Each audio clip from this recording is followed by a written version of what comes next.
Hello, thanks for joining. Today I will discuss about phimosis and the paraphimosis. To start from phimosis, as you see on the image, phimosis is inability to retract the foreskin. In this case, the glans is not visible because the foreskin is adherent anteriorly. Normally, foreskin is not retractile at birth. Foreskin adhesion spontaneously break down and the form smegma peels over next 2 to 10 years. Smegma is a thick, cheesy-looking secretion around the genitalia that collects when you don't wash them regularly. Pathologic phimosis is usually formed from recurrent infection, which causes adhesion or adhesion from forcible early foreskin retraction. This might cause urinary obstruction and it causes difficult of cleaning the genitalia. This can predispose for urinary tract infection. It can also cause hematuria or local pain.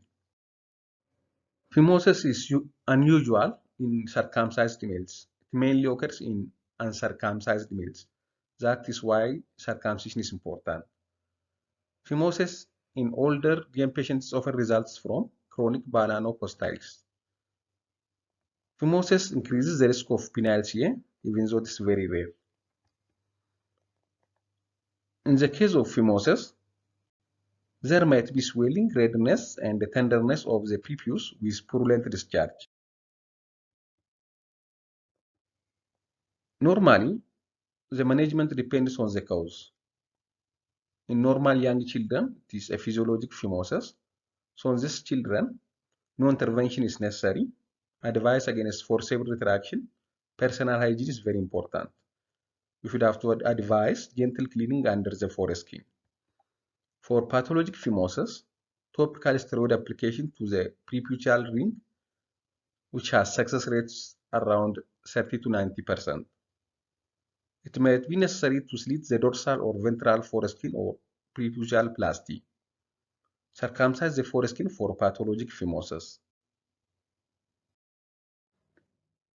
Circumcision is must in the case of phimosis if there is benign malignancy associated with phimosis, traumatic foreskin injury where it cannot be salvaged, balanite xerotica obliterans, if there is severe recurrent balanopostitis and recurrent febrile UTI. The complications of circumcision include bleeding, sepsis, pain, stenosis, and there might be urethral injury can occur. The second is paraphimosis. As you see on the image, paraphimosis is inability to replace retracted foreskin, and it causes the glands to swollen. In this case, a tight, retracted foreskin becomes difficult to return. And then this causes decreased venous and lymphatic return from the glands and the distal foreskin, which causes swelling, as you see on the image. Paraphimosis is, unlike that of phimosis, it is a urological emergency because it obstructs venous and lymphatic return. The risk factor for paraphimosis is phimosis itself, penile piercing, urinary catheterization, and not replacing foreskin. Usually, there is edema around the constricting band, that is usually the prepuce, and there might be pain on erection. Management of paraphimosis is very important. It is a urologic emergency because failure to remove the paraphimosis will result in necrosis of the glands. Always we should have to give analgesics for the patient, and ice pack application for 5 to 30 minutes decrease the swelling and it might resolve the problem in some children. Gentle compression of glands with saline gauze and a manual reduction by sustained traction of the prepuce over the glands is also important to reduce the swelling and resolve the problem. If all this fails, penile block, usually without giving adrenaline, and a dorsal slit as you see on the image is important.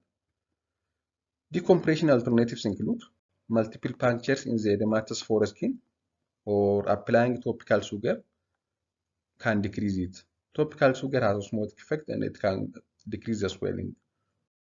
This is all about phimosis and the paraphimosis. Thank you for watching.